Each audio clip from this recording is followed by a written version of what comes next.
for today's lesson, we're going to be getting into how to shade your face. This is part 5. If you haven't done the previous parts, you're going to need a face to draw. We're going to have a pre-drawn face, so you can go back and do those other lessons if you're not sure how to draw the face yet. So let's get into it. Where do you add shade on your face? Well, it's anything that sticks out. Put your fingers up there on your eyebrows. You can feel that there's that ridge of bone along there. So below your eyebrows and above your eyes, you're always going to have a shadow. Next, you're going to have your nose. It sticks out. Some people's nose stick out more than others, but you're always at least going to kind of stick out and have a shadow underneath the nose.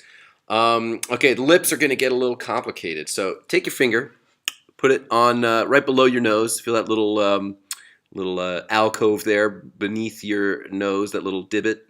And you can feel it goes, your lip goes out to the tip. You can feel that little tip on the tip of your top lip there. That you use that for eating ice cream. And then it goes in where your mouth is. Then it's going to go out again where your bottom lip is. Your bottom lip is going to stick out and it's going to catch that light, so it's not going to be in shadow. However, it's going to make a little shadow underneath that lower lip.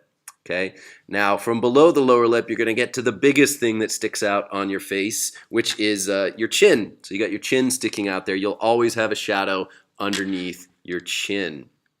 Okay, so here's a little image just as a reference. You can see there's shadows below the eyebrows right there. You'll have below the nose. Your top lip is going to be shaded, and below the bottom lip, your bottom lip is going to have some light on it.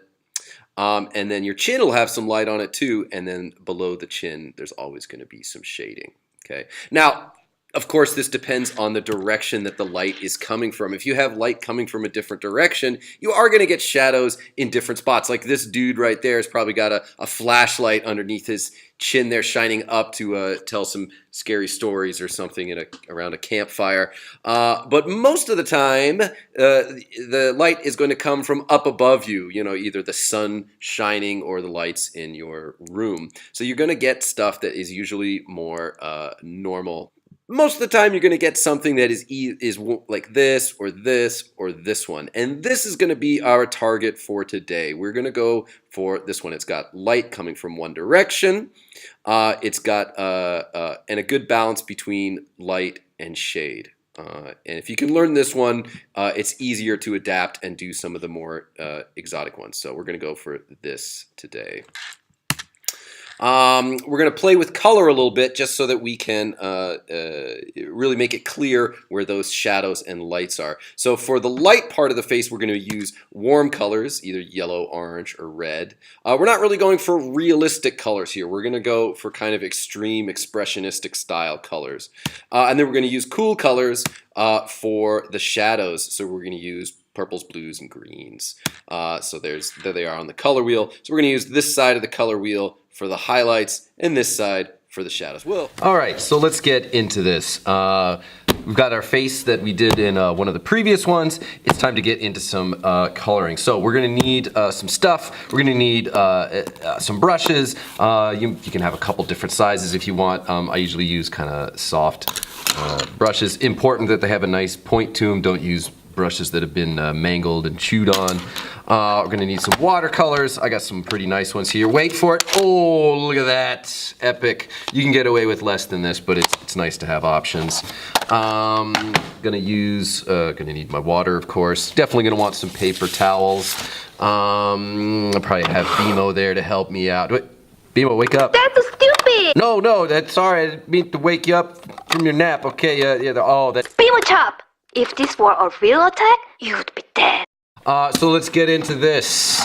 I'm going to start off by painting the shadows. Now, obviously, there's no law saying which you have to paint shadows or highlights first, but I usually find it's easier if I start with the shadows. Now, you're also going to want to start with pretty watery.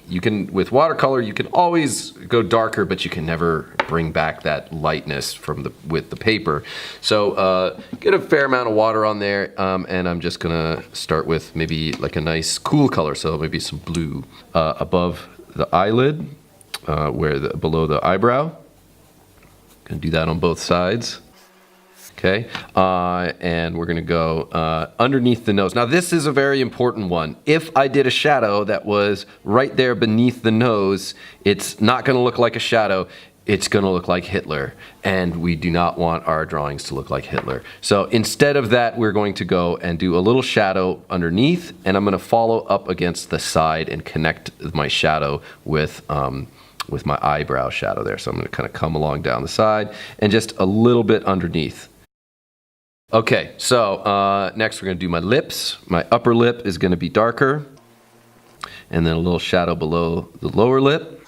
Okay, the chin is going to stay light, but then my below the chin is going to be darker. Now I've already kind of established by putting the shadow on this side that my light's coming from this direction. So that means this side of the face is going to be a little bit darker. So this side of the chin or the neck is going to have the shadow on it even more.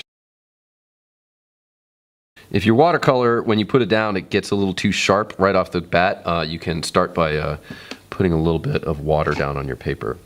Now, since I've established light coming from this way, I'm going to put a little bit of shadow on this side of the face, just following along that edge. And again, kind of blurring it out a little bit in the blend. What we're trying to get here is we want to get a sort of balance between light and dark on the face. The mistake kids make sometimes is they sort of basically just draw a line right down the center of the face, and they draw it dark on one side and light on the other. And you lose a lot of the depth of your face if you do that, so you don't want that to happen. Now, I do got shadows here, so I want to continue my shadows on to other things other than the face. Things like the hair and the clothing. So, while I'm doing my shadows, I'm going to go in with the same shadow color and follow along. I can even add a little bit, texture-y stuff with the brush. I'm going to follow along the edges of these things. Definitely back here, like behind her neck, it's going to be shadowed, so we'll get some shadow in there. Now her ears are probably, if the light's coming from this way, this ear is probably going to be more shadowy, so I can shadow out that ear. And then maybe the little cast shadow on her t-shirt there. All right, so there's my basic shading. If I wanted this to just to be a monochromatic painting, I could kind of be done, but I'm gonna add in the highlights next. So, I don't know why I'm doing that. I'm getting crazy. I'm off the rails. I'm off the reservation here. Okay, so clean my brush off. Remember, it is good to have a paper towel. Make sure you don't have any of that paint left, because I am gonna go to a light color. I'm gonna go for a warm color for the highlights, and I'm just gonna kind of fill in everything else with the highlight. On the face, anywhere that there's skin. So we don't wanna do the eyes yet. Maybe we can leave the lips and give her some makeup if we want. And I'm just gonna fill in with yellow. Now, you'll notice most humans do not have yellow skin unless they're from Springfield. But we're going for kind of extreme colors for today. If you wanted to make this look more realistic, you could pick a more realistic skin tone. But I really wanted to show off the highlights and shadows. All right, so let's do the eyes next. I'm gonna switch to a slightly smaller brush. So it's getting a little bit smaller in there.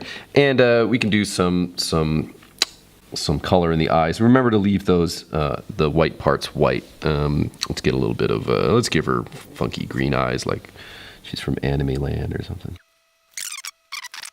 Let's do the hair next. I'm gonna go for a slightly more realistic hair color. We'll just go for some brownish.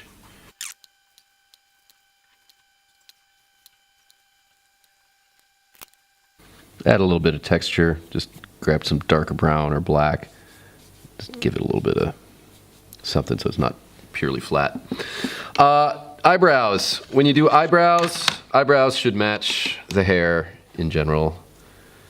Should be at least kind of similar. Oops, it's a little too much. It's a good thing I got a paper towel here. Just blot down, pull some of that out. All right. When I get to the lips, if you want, the lips could just match the skin color, or if you want to get exotic, you can add, some color to that. So let's give her some lipstick. and add some into that one that you already shaded to, so that instead of just being blue, that'll have a tone to it. Let's color her shirt, and we're looking pretty good. So that's the basics of shading. And we could go from there. You know, you can kind of clean it up and sharpen your stuff, go in with more cool colors in the shading, and maybe add some different highlights with either some white paint or some different light colors. But that's the basics.